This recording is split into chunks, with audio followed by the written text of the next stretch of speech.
Assalamualaikum warahmatullahi wabarakatuh. Kami dari kelompok 9 akan mempresentasikan mengenai modul 9 yang berjudul User Interface dan User Experience Model.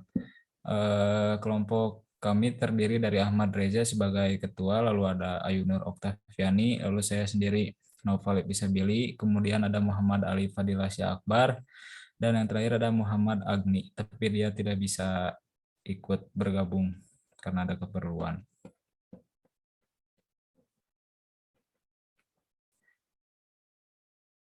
Ya, silakan Saudara Alif.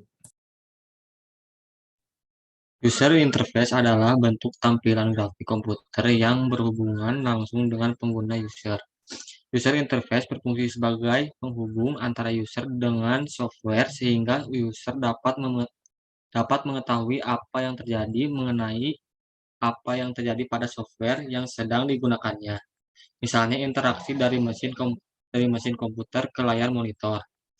Pengguna sering menilai sistem dari interface bukan dari fungsinya, melainkan dari user interface-nya. Jika desain user interface-nya yang buruk, maka itu sering jadi alasan untuk tidak menggunakan software. Selain itu, interface yang buruk disebabkan pengguna membuat kesalahan fatal. Dengan demikian, baik buruknya sebuah software tergantung dari bagaimana user mengerti ketika menggunakan software. Oleh karena itu, perancangan user interface tidak boleh dikerjakan sembarangan dan tidak mudah. Proses perulangan yang terjadi menjelaskan bahwa proses-proses tersebut dilakukan hingga menghasilkan desain yang diinginkan oleh pengguna.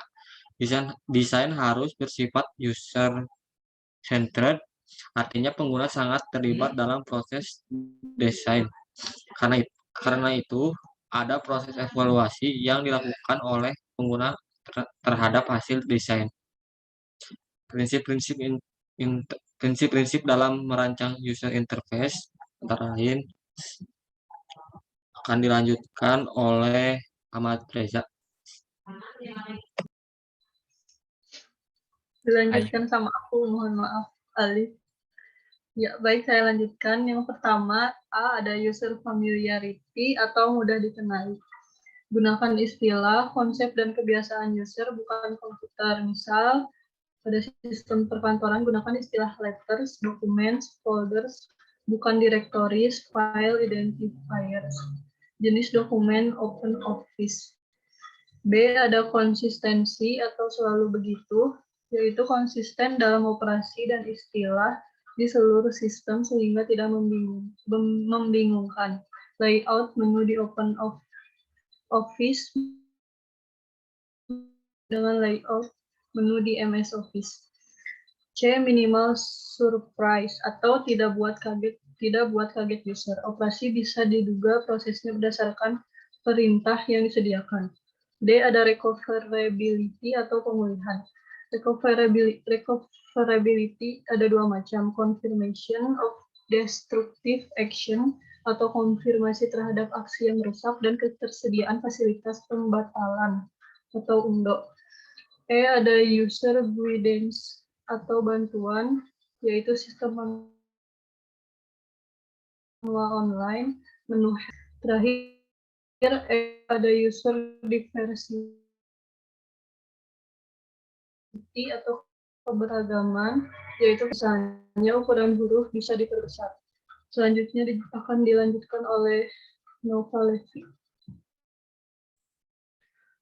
Untuk user interaction atau interaksi pengguna, jadi perancang sistem menghadapi dua masalah penting, yaitu satu, bagaimana informasi dari user bisa disediakan untuk sistem komputer, misalnya pada saat input data. Dan yang kedua, bagaimana informasi dari sistem komputer ditampilkan untuk user hasil dari pemrosesan data. Kemudian ada 5 tipe utama interaksi untuk user interaction. Yang pertama, direct manipulation, yaitu pengoperasian secara langsung. Interaksi langsung dengan objek pada layar. Untuk misalnya delete file dengan memasukkannya ke trash, contoh video games.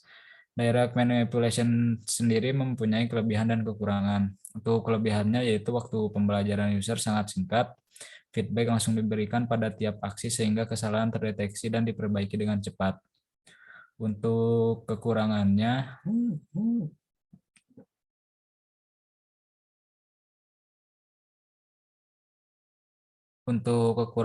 interface tipe ini rumit dan memerlukan banyak fasilitas pada sistem komputer. Cocok untuk penggambaran secara visual untuk satu operasi atau objek. Yang kedua ada menu selection. Pilihan berbentuk menu yaitu memilih perintah dari daftar yang disediakan, misalnya saat klik kanan dan memilih aksi yang dikehendaki. Untuk kelebihannya, user tidak perlu ingat nama perintah, pengetikan minimal, dan kesalahan rendah. Untuk kekurangannya, tidak ada logika AND atau OR, perlu ada struktur menu jika banyak pilihan. Menu dianggap lambat oleh expert user dibanding command language. Dan yang ketiga ada form fill-in, pengisian form. Ini mengisi area-area pada form, untuk contohnya stock control. Untuk kelebihannya yaitu masukkan data yang sederhana. Untuk kekurangannya memerlukan banyak tempat di layar, harus menyesuaikan dengan form manual dan kebiasaan user. Yang keempat ada command language, perintah tertulis. Di sini menuliskan perintah yang sudah ditentukan pada program, contohnya operating system. Untuk kelebihannya, perintah diketikkan langsung pada sistem. Untuk kekurangannya, perintah harus dipelajari dan diingat cara penggunaannya. Tidak cocok untuk user biasa. Dan yang terakhir, kelima, yaitu natural language, perintah dengan bahasa alami. Di sini menggunakan bahasa alami untuk mendapatkan hasil, contohnya search engine di internet. Untuk kelebihannya yaitu perintah dalam bentuk bahasa alami dengan kosakata yang terbatas. Misalnya kata kunci yang kita tentukan untuk dicari oleh search engine. Dan yang terakhir kekurangannya yaitu tidak semua sistem cocok menggunakan ini. Jika digunakan maka akan memerlukan banyak pengetikan. Selanjutnya akan dilanjutkan oleh Ahmad Reza.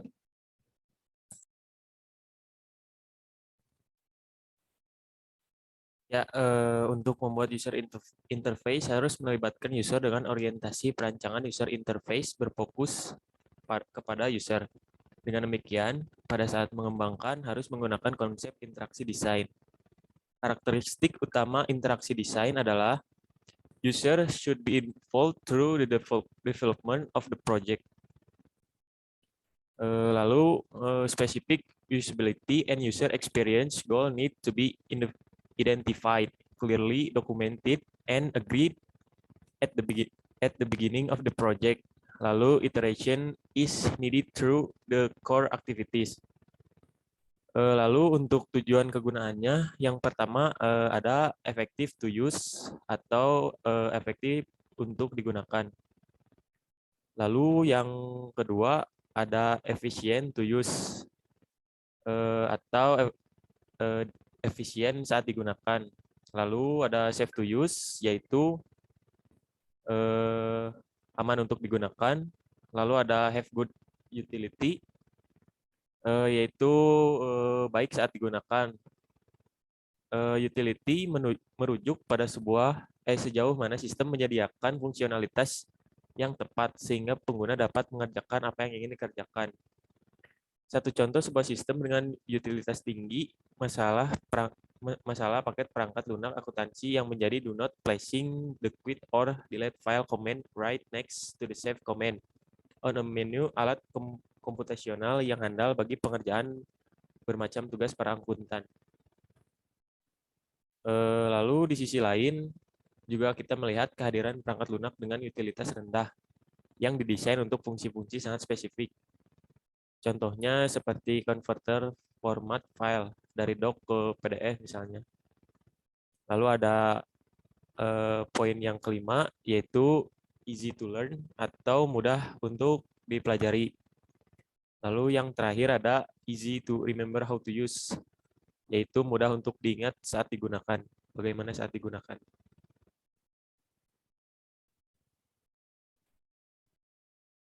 Lalu di sini akan menjelaskan mengenai user interface tentang situs perpustakaan yang akan dilanjutkan oleh Muhammad Alif. Ya, Reza, yang pertama membuka situs perpustakaan, user diperintahkan untuk membuka situs perpustakaan yang menampilkan halaman di depan situs web. Sebagai calon anggota atau calon peminjam, user diwajibkan untuk login dengan memasukkan email pribadi dan juga password.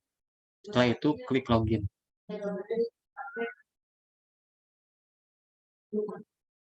Selanjutnya,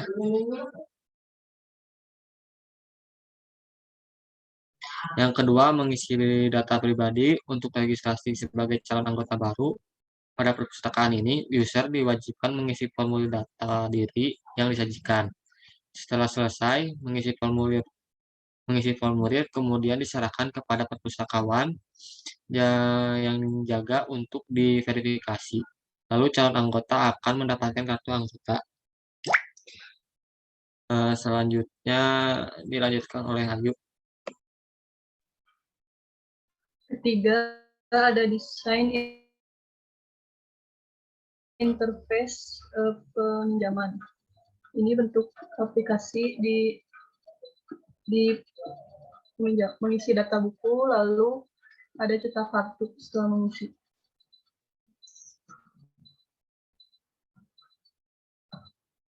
Di tabel di aplikasi ini ada khusus transaksi peminjaman, yaitu di sini anggota diperbolehkan untuk meminjam atau menyewa buku.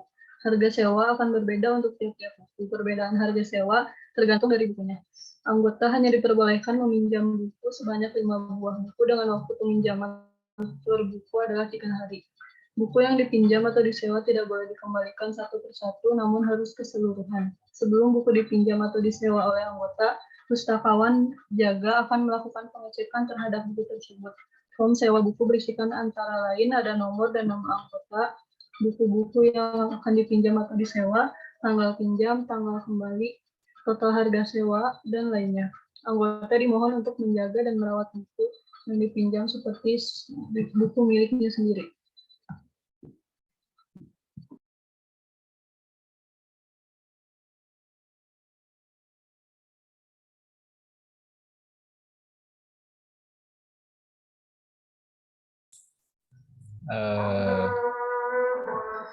Yang terakhir ada transaksi pengembalian buku. Jadi di sini buku-buku yang dikembalikan oleh anggota haruslah buku-buku yang telah dipinjam sebelumnya, lalu menyertakan bukti penyewaan buku. Kemudian buku-buku yang dikembalikan itu harus sesuai atau kurang dari tanggal pengembalian buku. Pustakawan juga akan mengecek kondisi buku beserta cap kepemilikan di tiap-tiap buku. Buku yang telah dikembalikan akan dicek dan diverifikasi oleh pustakawan juga. Untuk mekanisme pemberhentian anggota, yaitu jika anggota yang berhenti diwajibkan menyerahkan kartu anggota kepada pustakawan jaga dan mengisi formulir yang isinya adalah tidak memiliki tunggakan dan lain-lain terhadap perpustakaan.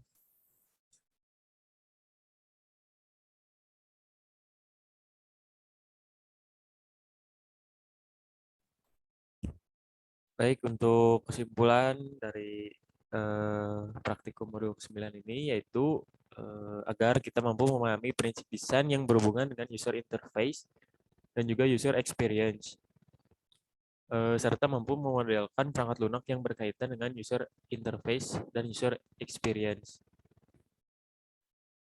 Mungkin cukup sekian penjelasan dari kelompok kami. Mohon maaf apabila ada kekurangan. Assalamualaikum warahmatullahi wabarakatuh. Waalaikumsalam warahmatullahi wabarakatuh.